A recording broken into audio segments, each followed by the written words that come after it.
Well, hi everybody. Good afternoon.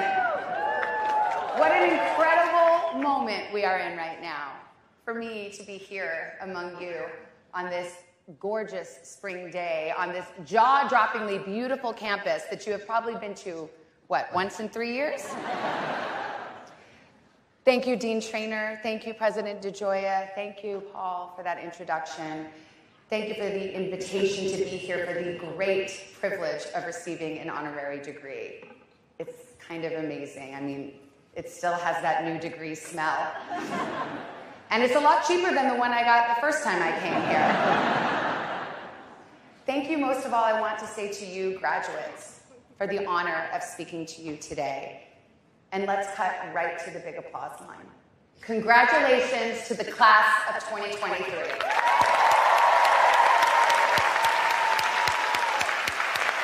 Congratulations.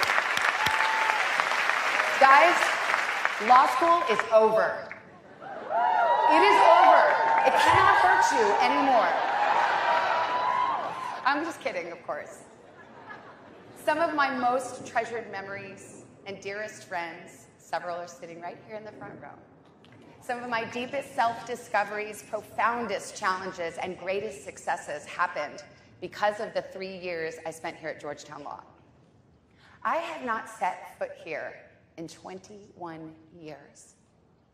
But if you happen to see my old self walking around today, I was hoping you'd tell her a few things. You'll recognize her. She's the one with the frizzy hair and the doe-like expression and the posture like Quasimodo from lugging that con law book around. Do you know the one I'm talking about? It must have weighed 75 pounds alone. Here, I brought it. Are you kidding me? That's one book. Do you guys even use books anymore? Yeah, okay, so you know. I came here in the fall of 1999, a kid from Arizona, but honestly, not really a kid. I was 27 years old. I felt like an old bat compared to everyone else, all those smarties fresh from the Ivy Leagues with their tabbed textbooks and their painstakingly highlighted briefs. I felt, and I was, massively out-credentialed and outgunned. I guess I was what you could call a late bloomer, at least as far as scholarly pursuits. I grew up in Tucson, Arizona, and frankly, barely attended high school, preferring to ditch class and smoke cigarettes at the local Carl's Jr. than learn about, like, American history or world literature. You want your degree back? No? Okay. Now, things got a bit better when I went to college. I attended the University of Arizona. I treaded water for a bit, but I perked up halfway through when I discovered journalism. That lit a fire. I had found my passion. I worked in local television news, rising from market to bigger market with my reporter's notebook and helmet hair and red blazer. I was the anchor of the weekend news in my hometown with some upward mobility when I decided to blow it all up and go to law school. Lesson 1. High school slackers can turn it around. Lesson 2, don't play it safe. I could have stayed in my hometown and with hard work been the queen of local news. It would have been pleasant. It would have been a sweet schedule, a good job, close to family, close to friends, home, comfortable. But, and I'm telling you this because you're about to head out into an incredible new phase of your life and you will have lots of choices, maybe more than you wish you had sometimes. Comfortable is not where the action is. Comfortable is not where you're going to find out who you really are. I don't know, I can't know what your biggest dream is. I don't know where your deepest fulfillment will be found. But I know where it isn't. It isn't in your comfort zone. Georgetown was a brave new world for me, except without the brave. I didn't feel courageous. I felt freaked. On the first day of class, I felt like I had walked into a conversation that had already been going on for 3 months in Latin. The things all the other students seemed to know instinctively, the knowledge they just had. There I was, writing it down furiously in my notebook. Again, they probably didn't ditch 35 days of high school. It was deeply intimidating. I was pretty sure I'd made a massive mistake. Not only did I not understand, I was living a different existence. I went from having a decent career in my own apartment to moving in with 3 strangers in a group house, answering phones in the dean's office after school just to make a few bucks. I borrowed every dime it took to pay tuition and my rent and living expenses. I had no safety net. There was no fallback. You too are on the precipice of your own great new adventure, a new existence that may not look anything like the one you're familiar with. Maybe it's your first time out of school. Maybe it's your first time in a new city or country. Maybe it's your first real job ever. There's always a few, and you know who you are. You will be out of your comfort zone, so expect discomfort, uncertainty, expect frustration, expect doubt, and expect surprise, expect pride, expect to meet someone familiar but new, you. There is no substitute for what you all are about to experience. You have the chance to take everything you've learned these last 3 years, every part of your being, not just what you know, but who you are, your personality, your character, and take it out for a test drive. Push yourself, stretch yourself, see what you can do, put the pedal to the metal. At Georgetown, my fear and intimidation were like a turbo booster, forcing in me an intense focus, digging deep within. This sounds so cringy, but I'm just going to say it anyway. This is the place I found out I was every bit as smart as those around me. This was the place I found out all those better educated, better pedigreed people weren't any better than me, or at least they weren't going to outwork me. I would have never known that had I stayed at home. Maybe law school was a big gamble for you, as it was for me. Or maybe it was your safety net. Maybe it was your way of avoiding the scarier path. Whatever the case, I'm telling you, anything interesting you want to do, anything meaningful you want to accomplish, it is waiting for you. It is possible for you, but it is on the other side of a big risk, on the other side of a big bet. No, not crypto. A bet on yourself, real skin in the game. It might work out, it might not, but the riskier step will be not to try. After law school, I took the bar, and I went to work at a big corporate law firm. I know, real original, right? Stop me if you've seen that movie before. But in all seriousness, I was delighted to have that job. The work was interesting. The pay was good enough to start chipping away at my gargantuan debt. And I had secured a federal clerkship with a judge here in Washington, D.C. to start a year after graduation. I had eyes on the Justice Department after that. My legal career was set and secure. I knew my trajectory. It was all laid out. That's it. Happily ever after. I didn't play it safe. Good things happen. Story over. The end. No. I went ahead and blew it all up again. About 3 months before I was set to report for duty for that federal judge, while I was working at the law firm, a gnawing feeling began to grow to the point that I could not shove it down anymore. This path, as certain and assured as it was not my dream. Not truly. I got honest with myself. What I really wanted was to try to make it in journalism again. But not like local news before. I wanted to take my legal background and do bigger stories, deeper, on a national scale. I wanted to take it out for a test drive. But I had that clerkship waiting, the one that no one ever turns down. So I called the judge to break up. I will never forget what he asked me. Do you have a job?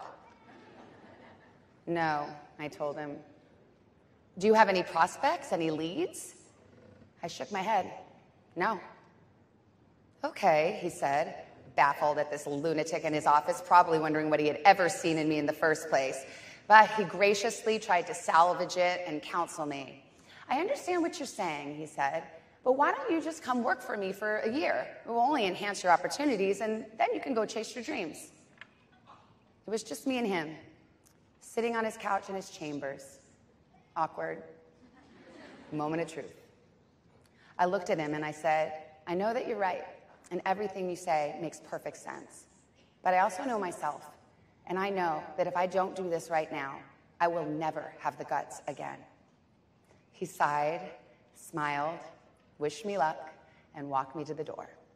A great human. That was it. I walked out of the courthouse, stepped into the dazzling sunlight, and got run over by a car. Just kidding, I didn't. But it wasn't easy. I wish I could tell you I sailed right into my dream job, that I never looked back, that I never second-guessed that decision. No, there were some wilderness months there. But eventually, I did land a job back in television, this time a legal cable channel where I could combine my television experience with my law degree, and I was on my way. Okay, now the story's over. Happily ever after, more or less. Your story is just beginning, or at least a thrilling new chapter.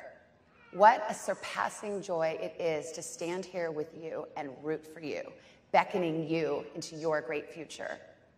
If you do see my old self walking around somewhere today, this was what I was thinking you could tell her. Don't worry so much. Don't sweat every tiny thing like it's the ultimate end-all, be-all thing. Except for the 0.2% I missed summa cum laude by, I am still mad about that. Tell her it's good to have a plan, but it's also good to take it, rip it up, and do something wild and daring, even if it feels like you're taking everything you've worked so hard for and lighting it on fire. Tell her, it's me. Hi, I'm the problem. It's me. I wish I had known sometimes things in your life can be going amazingly, incredibly right, while other parts can be disastrously, catastrophically wrong, all at the same time. Just keep going. Even your wrong decisions can be redeemed. It is never over. This choice or that choice is not the definitive end or the only possible beginning. Whatever you did, within reason, of course, and the law, you did not ruin your life or career. You might just be going a different way. You're going to get where you're meant to go one way or the other. You can't write yourself out of your own destiny. Thanks for that. Let me repay the favor to you, because in a way, I'm coming here from the future. I can tell you what you might want to tell your old selves in 20 years. I wish I could tell you that school anxiety dream goes away, that decades later you won't be having that one where you signed up for the seminar but then forgot and now you can't graduate.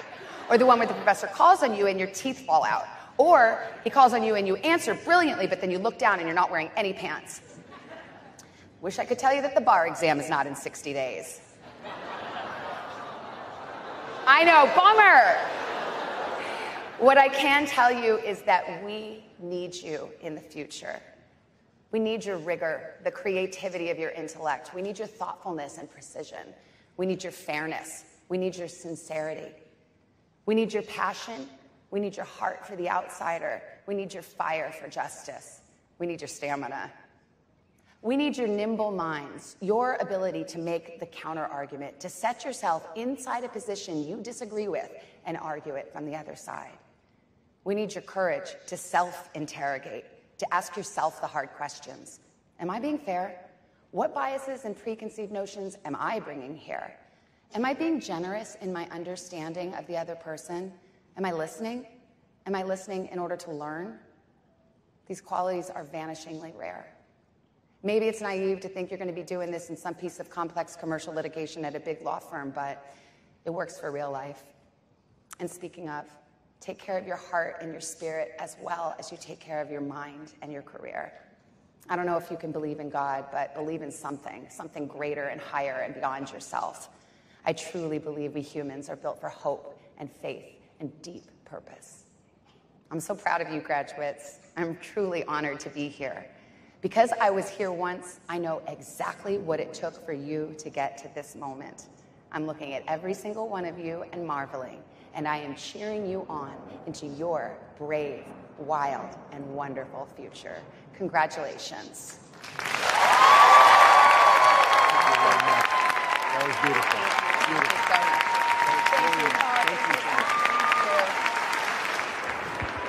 Thank you.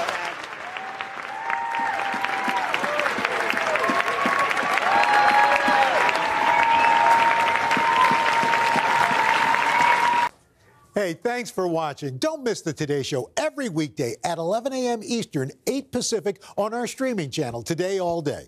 To watch, head to today.com/allday or click the link right here.